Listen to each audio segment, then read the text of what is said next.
BJP ने बबन राजभर को उतारी है, कितना बड़ा आपके लिए चुनौती है? देखिए, बीजेपी या समाजवादी पार्टी चाहे जिसको उतारे, ये जो लोग भी लैंड कराए जा रहे हैं, ये कोई इसका रसना विधानसभा की जनता पे कोई फर्क नहीं पड़ने वाला है। बीजेपी को लग रहा है कि भाई हम एक पूर्व सांसद को हम अगर लड़ाएंगे तो बहुजन समाज पार्टी के प्रत्याशी को नुकसान पहुंचाएंगे, जीत सकते हैं। लेकिन यहाँ पे रसना में कोई लड़ाई किसी से नहीं है, इसलिए कि रसना पे जितनी भी समाजवादी पार्टी हो गई, चाहे भारतीय जनता पार्टी हो गई, इनका जो भी प्रत्याशी आएगा, ये लोग बरसाती मेढक की तरह आए हैं, बस सीजनल है। इस 5 साल में कभी दिखाई नहीं दिए हैं, पब्लिक भी समझ रही है। और यहाँ 5 साल जनता के बीच में रहते हैं, लोगों के बीच में रहते हैं, लोगों के लिए जाके काम करते हैं। तो इन लोगों में और मेरे में बड़ा फ़र्क है। हम लोग 5 साल हम लोग स्वार्थ के लिए नहीं मतलब कि नहीं हम चलिए चुनाव आ जाएगा तो आ जाएंगे, लोगों को लॉलीपॉप देंगे, ये घोषणा कर देंगे, वो कर देंगे, ये बोल देंगे, कर लेंगे, ऐसा नहीं है। मैं प्रतिदिन ग्राउंड पे लोगों के सुख में शामिल होता हूँ, दुख में हाथ इनके शामिल रहता हूँ। जहाँ मौका पड़ती है, कहीं एक्सीडेंट हो गया, वहाँ पहुँचता हूँ, हर जगह। कभी जो जहाँ याद किया मैं वहाँ उपस्थित रहता हूँ, न कि केवल इलेक्शन के टाइम में। इस बार ओम प्रकाश राजभर रासड़ा के बजाय बांसडीह के बजाय रासड़ा वो टिकट मांग रहे हैं और आपके खिलाफ प्रत्याशी उतारने के लिए, लेकिन अभी तक उनकी घोषणा बाकी है। भाई हम कैसे कर सकते, भाई हम तो किसी को रोक नहीं सकते, उनकी पार्टी है, वो भाई किसी को भी लड़ा सकते हैं, लड़ सकते हैं। भाई यही तो हमारा अधिकार है नहीं, भाई उनकी पार्टी का वो अधिकार है, उनका समाजवादी पार्टी के साथ कोलैबोरेशन है, तो वो चाहे जो लोग तय करें। लेकिन मैं बताऊं कि वोट तो जनता को देना है ना, तो जब वोट जनता देगी तो उनके मतलब प्रत्याशी किसी को उतारें। अभी प्रत्येक उनके प्रत्याशी टहल रहे हैं, मैं देख रहा हूँ टहल रहे हैं, लेकिन जनता पूछ रही है कि भाई इसके पहले कहाँ थे, आपने कुछ लोगों के लिए किया है कि आप सीधा इलेक्शन में आ गए? तो कह रहे कि नहीं अब हम करेंगे। भाई 12 में भी देखा, 12 में भी जो लोग घूमे फिर दोबारा नहीं दिखाई दिए, फिर 17 में आए, 17 में लोग घूमे फिर दोबारा 5 साल नहीं दिखाई दिए, अब फिर 22 में आ रहे हैं। तो जनता भी तो समझ रही है। समाजवादी पार्टी के लोग आपके ऊपर आरोप लगा रहे हैं कि आप बीजेपी के एजेंट के तौर पे कार्य कर रहे हैं, क्या कहना चाहिए? अब कोई उदाहरण बताएं लोग बीजेपी के, हम अपने पार्टी के लिए काम कर रहे हैं।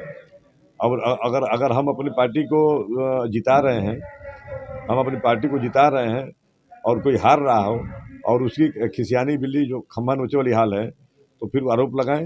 हमने कहा हम कहाँ एजेंट के रूप में काम कर रहे हैं? ऐसा कयास लगाया जा रहा है कि आप चुनाव बाद भाजपा में मिलने वाले हैं। कतई नहीं। अगर अच्छे चुनाव में सब लोग चुनाव से पहले मिले तो मैं चुनाव बाद में मिल के क्या करूँगा?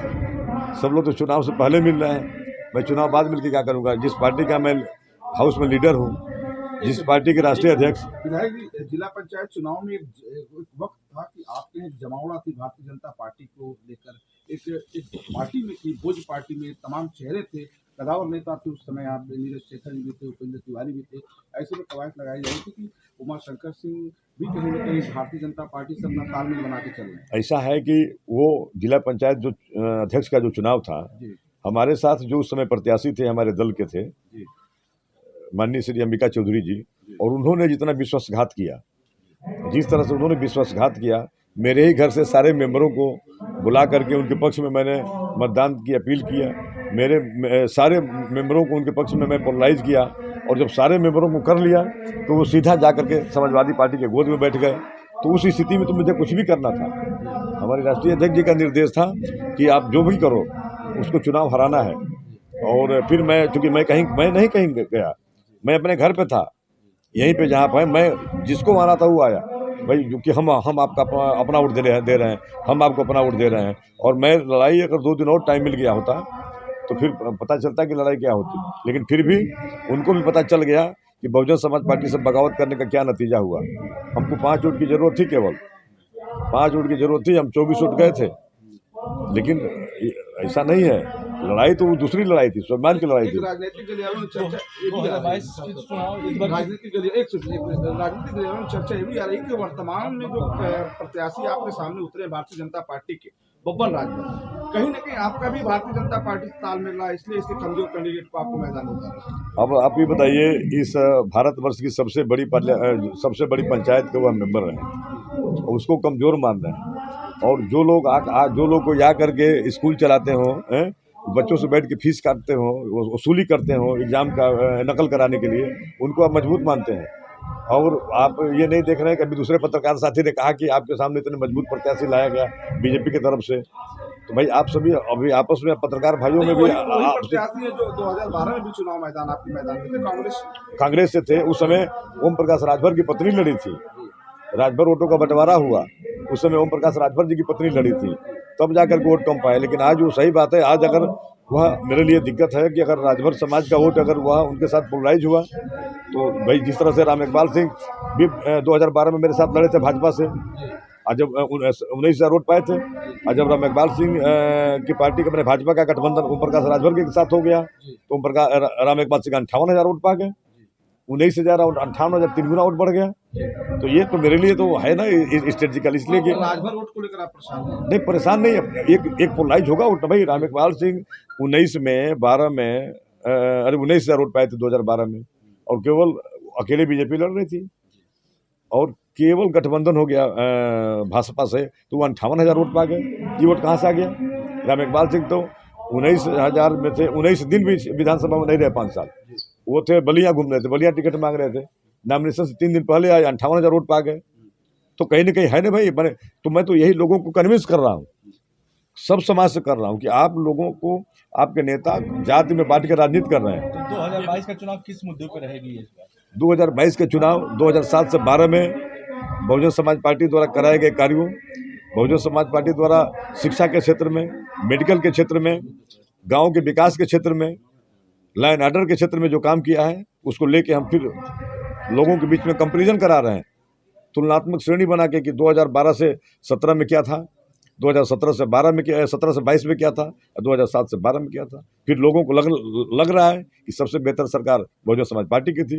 अब लोगों के दिल में लग रहा है कि भाई बहुजन समाज पार्टी में बहन जी को मुख्यमंत्री बनाना चाहिए, जनता वोट कर रही है। नेताजी, एक चीज देखा जा रहा है कि पूरे यूपी में देखा जा रहा है कि बहुजन समाज पार्टी को 10 से 12 सीटें दिखाई जा रही है जीतपुर में, और उसके बावजूद भी आप ये जो रासरा विधानसभा का सीट है यह सब जीत के दावा आप कर रहे हैं, शायद ये पार्टी की वजह से, आपकी वजह से यहाँ पे जीत होगी। अब आप बताइए रसना में आप जो चैनल दिखा रहे हैं, पता ना रसना में क्या दिखा रहा है, अब अंदाजा लगाइए कि रसना में क्या दिखा रहा है। रसना से दिखा रहा है कि बहुजन समाज पार्टी यहाँ से इसलिए कि जान रहा है कि कोई लड़ाई कहीं दूर दूर तक नहीं है। पार्टी से जीतेगा, तो अपने आप ही बताइए जो लोग आप ओपिनियन पोल देख रहे हैं, तो ओपिनियन पोल वोट करते हैं 2 लाख लोग, 2.5 लाख लोग वोट करते हैं, और ओपिनियन पोल क्या बताता है कि हमने 1600 लोगों का लिया, 2200 लोगों का लिया और उसमें ओपिनियन पोल में डाल दिए।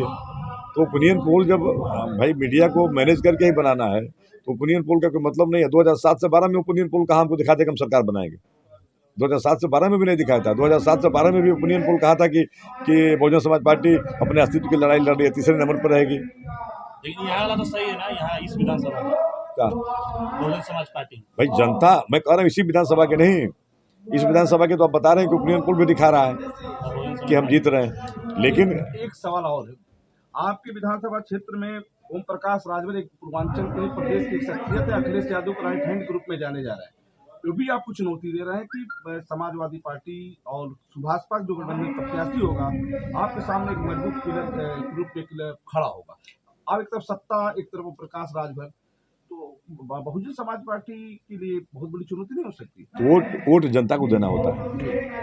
ओम प्रकाश राजभर जी भाई वो भी तो लड़ने जाएंगे जहूराबाद, पहले अपनी सीट बचाएं। वो भाई आप कह रहे हैं कि नहीं बहुत गंभीरता से ले रहे हैं, वो पहले अपनी सीट बचाएं, जाके लड़ेंगे ना, कहीं नहीं क्लियर कर रहे हैं कहाँ से लड़ेंगे, अभी आज तक तो क्लियर नहीं किए भाई। क्या इनका भी टिकट अभी संशय है क्या कि इनको टिकट मिलेगा कि नहीं मिलेगा? भाई इनका तो क्लियर है ना, नहीं तो कहीं नहीं अनाउंस करा रहे हैं भाई, उनको अनाउंस कराना चाहिए ना अपना, अनाउंस क्यों नहीं कर रहे हैं? रसना में क्यों आप कह रहे हैं कि रसना में एनर्जी लगा रहे हैं, रसना में खोज के लिए आ रहे हैं बहुत मजबूत, कहाँ से ले आएंगे, कहाँ से लैंड कराएंगे? तो जब बाहर से लैंड कराएंगे तो यहाँ के लोग क्या करेंगे, बाहरी वाले को रखेंगे यहाँ? ऐसा नहीं है। विधायक जी, भारतीय जनता पार्टी और समाजवादी पार्टी के बीच में जब आप मैदान में है, बहुजन समाज पार्टी का मैप क्या होगा, किस आधार पर चुनाव जीत का दावा करते हैं? भाई आपको 2007 से 12 का कार्यकाल याद होगा, और इन तीनों कार्यकाल को आप देख लीजिए तो खुद अपने आप कहेंगे, अगर आपको तीनों कार्यकालों की तुलना करा के आपसे कहा जाए तो आप खुद कहेंगे कि नहीं बहुजन समाज पार्टी को वोट करना चाहिए। लेकिन दूसरी तरफ जो अंत में एक सवाल कि अगर इस बार भी जनता अगर आपको मौका देती है तो पहली प्राथमिकता रासड़ा